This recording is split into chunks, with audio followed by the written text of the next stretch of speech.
Whether the Krafts wanted the sound or not, Tom Curran let the cat out of the bag. That cat is walking slowly all around Belichick's office, and there's nothing he can do to kick it out until we get to January 7th or 8th. And then they have their meeting, and we will all find out soon thereafter what is going to happen. But as far as we know now, and I believe this, and I think you should too, Kraft has made up his mind. We all know the reasons why. And does Bill push back? Does Kraft add to this? Does he say anything? Does he come out against it for PR purposes? I don't know. But my ears are open, and so are my eyes, and yours should be too.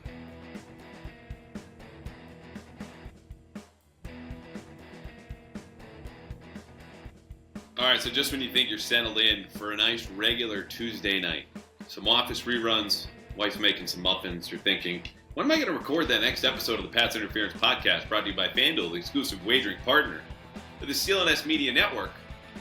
You text your buddy Tommy Curran. You say, hey, Tom, what do you think about coming on tomorrow? Midday, early afternoon, you pick. Tom says, sorry, guy. Shit's hit the fan. I got to lay low for a while. I go, what's happening, pal? He calls me, and he updates me on what I missed, being off Twitter for the first time virtually all day, and that it's his report from Monday night that flew under the radar somehow in this news cycle for 24 hours is that Robert Kraft, a month ago, after the Patriots lost in Germany to the Colts, decided he was going to part ways with Bill Belichick. Boom! There it is. According to Tommy Curran, I'll read you his words so you know exactly what he said and exactly what the report was. Quote, and this is on our Bella Early Edition on NBC Sports Boston, good friend Trenny. Tom said, quote, when they came out of Germany, conversations I had that week made it very clear that a decision was made. They were going to play out the string. And at the end of the year, there would be a parting of the ways for a variety of reasons. Tom later continued. It had gone too far. The Germany game, the Commanders game, the Saints game, all huge marquee games. And then there was that Chargers game after that. Just because they won last week in Pittsburgh in primetime, I don't think it quells anything. Well, so lot to unpack there. First of all, the obvious point is what we've been expecting for a while. Tommy came on this podcast weeks before he heard this, apparently after Germany. So we're talking like second week in November. And he and I agreed that the most likely outcome, this was week 6, okay, was that they would split at the end of the season. It wasn't reading tea leaves. It was looking at the roster, the history of coaches who win 45% of their games over a 4-year span, the drafts, Kraft proclamations of the offseason. I wanted the playoffs and said, yeah, this is not going to get any better when Mac Jones is playing like he was and you lost your 2 best players on defense, Matt Judon and Christian Gonzalez, for the year to injury. So I would say this, that if you don't believe this report, I would ask yourself why. Because I would suspect it's either because you don't like the cut of Tom's jib or you just don't like what the news has to say. Because Tom's track record speaks for itself. Again, this was multiple conversations he had. Tom is someone who predates Belichick in the market. His relationship with ownership is well documented, so much so it's in multiple books. Okay? And in fact, the book about the Patriots dynasty, written by Seth Wickersham. So this is a guy who's been a drinking buddy with Brady for a little while, talked a lot with Alex Guerrero, has been open about that, okay, was all over Brady's exit from his perspective and ownership's. And so because of that track record and the facts of the case that I just laid out, again, think of any head coach or GM that typically survives a 4-year span where you win 45% of your games. Not many, let alone when that person has both jobs, okay? And the terrible drafts, 2022, jury's back, stinks. 2019, no one's here, no one's left. Kyle Duggar, Josh Uche, Michael Owen, nice hits. In 2020, all might be leaving soon when they could have been locked up to extensions. The Patriots still have a ton of cash and cap space. Okay? Point to someone getting fired. And after that loss, which I thought was the end of the Mac Jones era, oh no! Apparently it was the end of the Bill Belichick era. 2-8, one of the worst interceptions you or I, and I don't care who you are listening to this or watching this, have ever seen when Mac threw the ball away. And Belichick, honestly, in retrospect, probably made an emotional decision. As much as Bailey Zappi has been proven to be a better quarterback than broken Mac Jones over the last few weeks. And we're not doing the Mac Zappi debate. I talked a lot about Bailey Zappi last week with Doug Kide. Great episode, by the way. I don't say that a lot. Give it a listen if you haven't already. And so I will just add this because I talked to someone recently about Belichick's end of this. And this person told me that he has expressed within the building, people he works with closely, uncertainty about next year. And let's be honest, that's not entirely surprising. But it cuts against, and I'll use the word that I wish just could be shot into the sun, narrative. Maybe rumors is better, put out by folks like Dan Orlovsky, not reporters who understand how to handle information, then package it and pass it on. Most importantly, get it confirmed, like it sounds Tommy Curran has in multiple places as far as his reporting goes, that Belichick knows he's gone and knows where he's going next. Which, I'll remind you, NFL stands for National Football League and not for long. And that goes for players, it goes for coaches, it goes for any kind of plans. So I trust, of course, my reporting, otherwise I wouldn't share it here. If Belichick doesn't know where he's going to be, and if you think, well, he should want out, I don't think so. You work in one place for 24 years, you got your sons both on staff, you have full control and power. If you can extend that for another year, and of course have convinced yourself this isn't all your fault. I mean, come on. You just had bad injury luck, a bunch of close games. Bill talks about close games every single time he's on the radio now. All right? He thinks he can turn this around. He doesn't want to go anywhere in an ideal world. But of course, you and I both know this has not been an ideal world basically since Tom Brady walked out the door. Which really, if you want to make the greatest point of all, is that after this season, it'll have been 5 years for the New England Patriots without a playoff win. Now, granted, most NFL teams are okay with that because you look at the Miami Dolphins, those who got spanked on Monday Night Football, they have not won a playoff game in over 2 decades. That's an aside. Back to this. If Robert Kraft has made his decision, and Belichick, as I just told you, seems to not know what the future holds for him, again, telling people very, very close to him that he's uncertain and doesn't know, well, obviously, he's going to start making plans. So what do those look like? Well, it's back channels with his agent to other owners or executives. It's probably assembling a staff very quietly because we all know how the season's going to end. Okay, they're 3-10 right now. This is going to end 4-13 or 5-12, or heck, they might go 3-14. At which point, and Chad's been on the podcast. I have all the respect in the world for Chad Finn of the Boston Globe, but I think he might be the only one in the market that wants Belichick to stay. Honestly, a beautiful zag here as we just, as Tom said, play out the string of the season. But if it's 3-14, and that's where we're headed, I mean, come on. We all know what's coming. And apparently Robert Kraft has known for a month. And I think it's understandable. I think it's the same decision I would have made in that moment. This team is beyond the dysfunction that I documented and reported on last year. It is a bad, hollowed out, rotten football team with a bad coaching staff, and they all know it. And it appears, as they've all been waiting, because the only way we're going to know this for sure, and there I can tell you, there are people in the front office, in the locker room, elsewhere in football operations, waiting for the end of the year meeting when this will become concrete.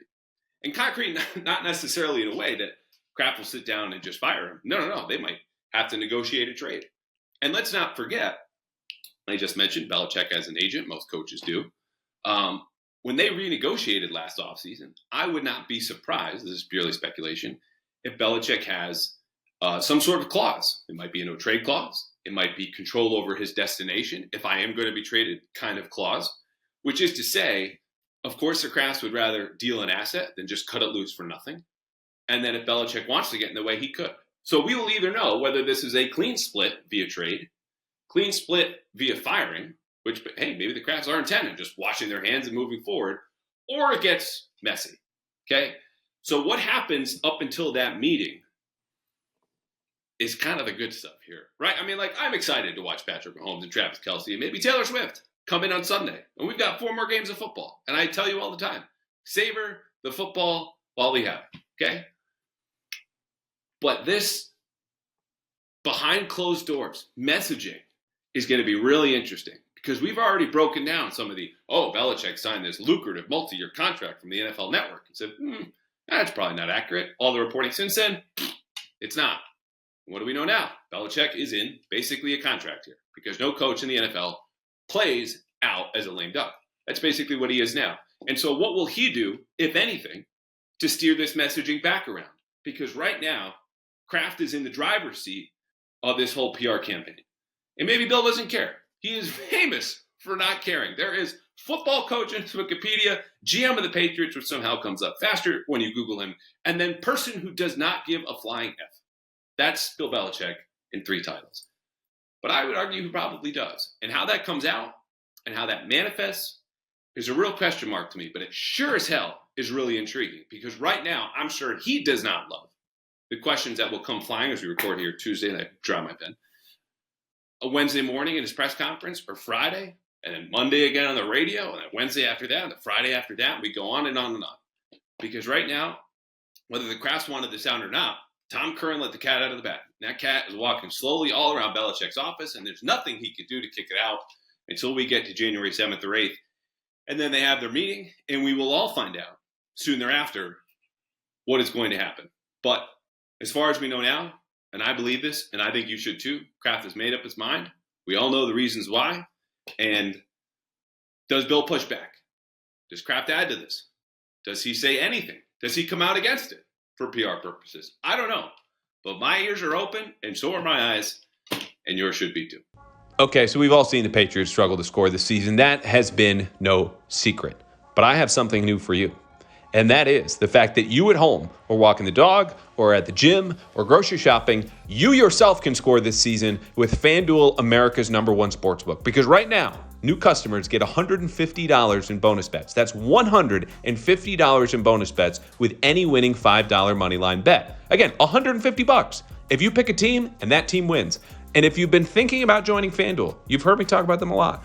There is no better time than right now to get in on the action because the app is super easy to use. And if you don't like picking straight up winners, you could go with point spreads or player props, over unders, and tons more. Just visit FanDuel.com/Boston and open up the NFL season on your terms with FanDuel, the official partner of the NFL.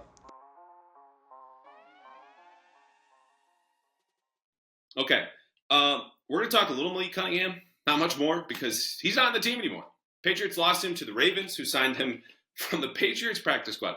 The #1 seed in the AFC looked down at the worst team in the AFC and said, hey, that guy in your practice squad is good enough to be on our active roster. So Malik Cunningham, this must have been a first, right? Like gets signed to an active roster, undrafted rookie on a practice squad. Sends a message to Adam Schefter to then release to the world, thanking Robert Kraft and Bill Belichick. I call this staple standard stuff, about getting an opportunity and believing in me. And he mentioned he wants to be a coach one day, and that's wonderful. So he's taking notes from Belichick. And I don't want to belabor the point that I think Malik should have been playing. You know that by now. He was elevated the last 2 games. 0 snaps. That's all he had. Week 6, we all know, 6 snaps, 3 as a receiver, 3 as a quarterback. They didn't go well. But at that point in time, he was good enough to be in the active roster, which all says the Patriots don't seem to know what the hell they were doing with Malik Cunningham.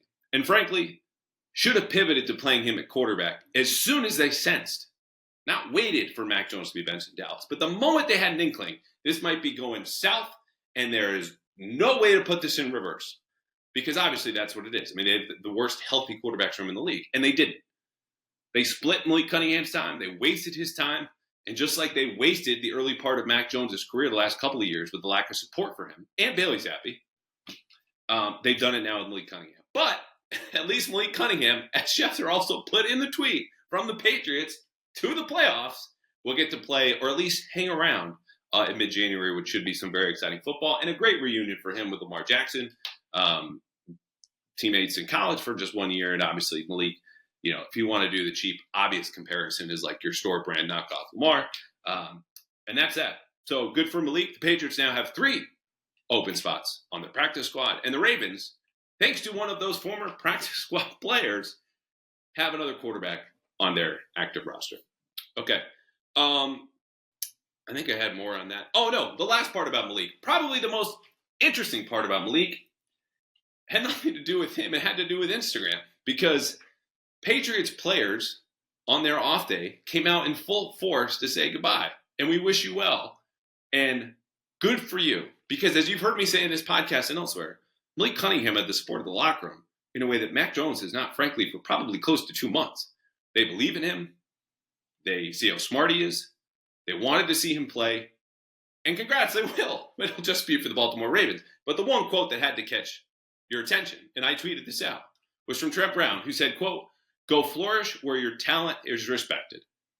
So if you think I've been harping on Malik Cunningham should play, and am Malik Manic, I'm just here to tell you I got some company, and that is a 6'8", 380-pound man who plays left tackle for the New England Patriots, because He was not alone in the locker room. Told you so, and there were about a dozen guys who expressed well wishes on Instagram, which you might be like, oh, what does that mean? I don't know. I'll let their words speak for themselves, because I don't remember another player, especially an undrafted rookie, who got all that love for going to another team, let alone a rival. And those stories and screenshots and everything are up there, so you can go find them. Okay, we're going to wrap up with mailbag. These are questions that I did not get to last week, and I think one or two from even last month. So we'll try to breeze through these and get out of here. Quote, Boston GM. This was one of these from last month. Quote, if Bill does go elsewhere, be it via trade or firing or whatever, why wouldn't he just uproot the entire coaching staff and have the same infrastructure on a new team? People wondering if Kraft will keep the rest of the coaching staff in place. Who's to say they'll even be here? Can Kraft block guys from following Bill out the door, like Bill blocked guys from following Josh to Vegas? Now that I say this question, I do think I've addressed this in some form. But let's just address it anyway, because this whole episode is about what happens if Bill does go elsewhere, and it sounds like he absolutely is, according to Tom Curran's reporting. So here's the thing. As I said before, coaches have contracts, and I would look at a guy like Ross Douglas, who just left as their Patriots receivers coach, and he joined the team in 2021 and then got a new job the year after, so being last season, to move to receivers coach. Assistant coaches typically sign 2 to 3 year contracts. And so I don't know if Russ was on a 2-year contract, 3-year contract, whatever it was, but he obviously had some agency to make a move and to leave to go to Syracuse for what seems like a lateral position. He might have gotten more. He's told people he got more who have been inside the building, but we'll see. Anyway, the point is, if your contract's up, you're free to go. You can do whatever the hell you want. It's like Nick Kelly, who left for the Rams last year. Some assistants who went with Josh McDaniels to Vegas. The only way you can block people from leaving is if they're under contract and it's for a lateral job. Because those under contract who want to become coordinators or coordinators who want to become head coaches, they have a right to go take those jobs and to interview. So I think all of those assistants and the people in the front office would first have to ask themselves, do I want to go with Belichick? And if they do, but they're under contract and Kraft doesn't want them to go, well, tough luck. Now, that also might not be up to Kraft. It could be the new GM. It could be the new head coach. Or their wives or partners or whatever it might be. But the point is the contract piece comes into this more than you think with coaches. And so I would safely probably bank on Brian and Steve Belichick, go with him. If Bill needs an offensive coordinator at Washington or with the Chargers or with the Bears, wherever he's going to go, McDaniels will probably join him there, and they'll piece together a staff. But, he just can't copy and paste the whole part of the football operations and the media guide and paste it into a new franchise. Mike from Ireland. Mike, I think I owed you this question the longest, so we're going to dust all of the dust off of here. Andrew, would you be able to run through the different tiebreakers for the Patriots when it comes to draft picks versus different teams? Roll on the 10. So here is the breakdown. Now, I'm glad I honestly took so long to get to this, because if you were watching a Monday Night Football as a Patriots fan, you had a great night. The Giants won. The Titans won. And so what that did was it vaulted them further back on the draft order and left the Patriots second still. And behind them, third are the Cardinals. And those are the only 2 teams in the league right now with 3 wins, because everyone after them, Washington, Chicago, Vegas, the Jets, Giants, and now Tennessee, all have 5 wins. The only exception actually is Washington with 4. But the point is, the Patriots' odds of getting a top 3 pick increased while they sat at home and did nothing. So let's say the Patriots and Cardinals, as they do right now, have 3-10 records, and we need to get to tiebreakers. Because right now, basically, if you're a Patriots fan, you're rooting for the Panthers, who are number 1. They are 1-12. Okay, you're rooting for the Cardinals to win. They're 3-10, and the Commanders are the only ones really threatening you to leap up. Because unless the Patriots win 2 games, and let's be honest, I don't think any of us see that happening. Those are the ones that are threatening to take away Caleb Williams or Drake May or Jaden Daniels or whatever you want to talk about. So its win-loss record is the first measure of draft order. Okay, then it goes to strength of schedule. The Patriots have a higher pick than the Cardinals. Again, both 3-10. Because they have faced a slightly weaker schedule and have the same record. Then it's head-to-head, if applicable. Have not played the Cardinals, did play the Commanders. Commanders won. Then it's win percentage versus common opponents with a minimum of 4 teams. This will get a little dicier because, the Patriots play the NFC. So, again, I think the Commanders would come into play here. having only played at least the other 3 teams in the division. I don't know if they had a fourth. And then you get into strength of victory, which I don't think is really worth our time discussing here. The point is, if the Patriots lose out, they have at least a top 2 pick. Okay? If they just win one game, they will have a top 4 pick. And honestly, that's what we're looking at here. I think the only game they're going to win this season is the last one against the Jets. So, if you agree, I wouldn't worry about it. But again, win-loss record, strength of schedule, head-to-head if applicable, then win percentage versus common opponents. Moving on. You know what? Let me give you the schedules too, because I have these typed down. You should know. Patriots, remaining 4 games. Versus Kansas City, at Denver, at Buffalo, versus the Jets. The Panthers, again, 1-12. So they would need to win twice to fall back to the Patriots and Cardinals at 3-10. Versus Atlanta, versus Green Bay, at the Jaguars, and versus the Bucs. Couple of winnable games. The Cardinals, home for the 49ers, at the Bears, at the Eagles, versus the Seahawks. So again, Patriots lose out. You have nothing to worry about. They win 1. Should still probably have a top 4 pick. But you definitely don't want them to win 2. All right, Alex was asking last week, which 5 players already on the roster are must-haves for next year's team? This is easy. Matt Judon, Christian Gonzalez, David Andrews, Jabril Peppers, and then you can pick one. I'll probably do it for the positional balance. I would say Christian Barmore, but you could make a very good case for Kyle Duggar, who I think is a slightly better player than Christian Barmore. Part of this is age, talent. You know, where are you in your career? Like Devon Gottschall is playing sneaky, excellent ball right now. But I think Barmore has a higher ceiling, more positional flexibility, and is on a cheaper deal. So you would obviously want him. You might be, give me the stink eye over Peppers and Andrews. I would fold Judon into this too. I mean, obviously he's the best player on the roster, but you need, when you're rebuilding, culture drivers. Like veterans who are walking the walk and talking the talk and have the trust of the coaching staff and also trust that coaching staff in a way that there's kind of a two-way street here. So you need that message getting through to the locker room, not just from the coaches, but people in it. Guys like Andrews, Peppers, Judon, either captains or future captains or unnamed captains. Like that's who you want in there. You know, if you want to talk teacher-wise, like, okay, I still think you'd rather have Barmore over a guy like that, and Duggar too, but he's going to be a free agent and an expensive one at that. All right, Edward, again last week, asking, isn't the real issue with Bill coming back that his offensive scheme is overly complicated and outdated, making it hard to draft offensive skill players? I know people want to divorce GM Bill from Coach Bill, but GM Bill is giving Coach Bill players for an old system. So I wrote about the offense a lot in 2020, which obviously remember was the pandemic season, and the Patriots modified it, simplified it, and because really, like I think you're hinting at, the year before, Brady's last season, it kind of collapsed under the weight of its own complexity. And it wasn't complex for the sake of being complex, but it basically had an answer for every single defensive scheme and counter, which is a car you can drive when you have the world's best driver who's seen every kind of road and intersection in Tom Brady.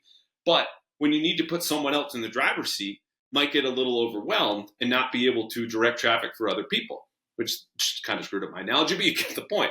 So what I would say now about this current offense is not that it's overly complicated or outdated.